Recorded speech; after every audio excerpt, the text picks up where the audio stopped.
I can do that. Oh, hi there. Welcome to the Channing Murray. This is going to be a little video tutorial for those of you who want to volunteer and be our awesome CarePackers. You know, the CDC guidance is changing all the time. We're going to stay masked and you know, keep wash your hands before you come, and we'll get gloves on and we'll start packing groceries. And Ron Custer is going to show you how to do it. Hey, hi everybody, let's go inside. So our setup has changed a little bit about how we do this, but the basics are still the same. When the CarePackers come in, they'll come into the chapel area. This is the chapel area. And we have things divided off right now into two sections. This section is the Canasta Basica section, and that's one part of our food bank work. And then the other part is on the other side of the chancel rail. And that is the bucket brigade side. So let's start with the Canasta Basica. When you come in, again, you want to put some gloves on, you want to have a mask on, you want to have washed your hands already. And over here is the table where you can kind of get oriented. This will be the setup that you can anticipate when you come and do this work. Over here is a note from me about how we're going to be packing things up for Canasta Basica. And then here's some information that you'll need in order to do that. So the way this begins is the Canasta Basica runs there's three groups of bags. The first bag is the shelf stable items. The second is the fresh produce items. And the third has to do with baby diapers and with feminine hygiene products. And so there's three different groups of bags. And for those who have bagged groceries before, you know that when you do the shelf stable items, which are right along here, you want to put the heavier things on the bottom and make sure that you have a nice stable bottom to the bag so that it will stay upright well and it won't cause problems for people who are moving the bags later. And so you go along this line putting cans in, and then there's some lighter items at the end. And once you have the double bag finished, then you will affix a label to it with a stapler so we'll know this is bag number one, and then you can just place it over here on one of these empty tables or in some other part of the chapel, and then it'll be organized later. Then you'll do the same thing with bag number two, which has to do with produce items, and those produce items are typically along here. So for today's order, for instance, we have onions, we have tomatoes, and we have limes.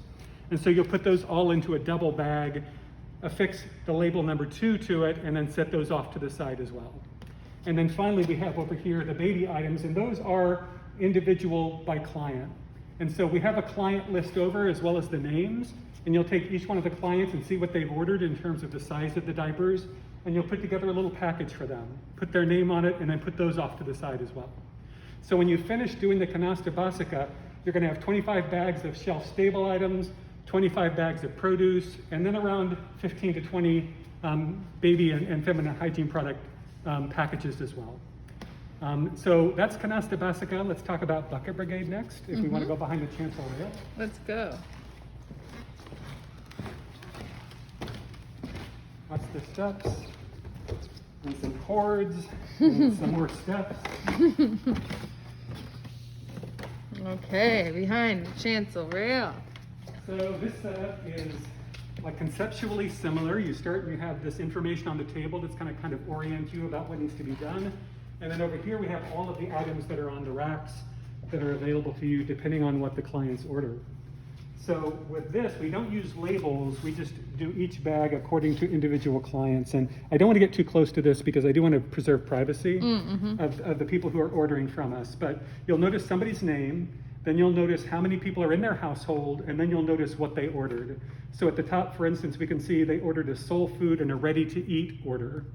And so what I would do then is to look at that person's name, find their label next to it, then take a paper bag, open it up, and go to the area here within the inventory that has the soul food items. And that's going to be right over here. It's labeled as a little item here, and it shows exactly what goes into a soul food package.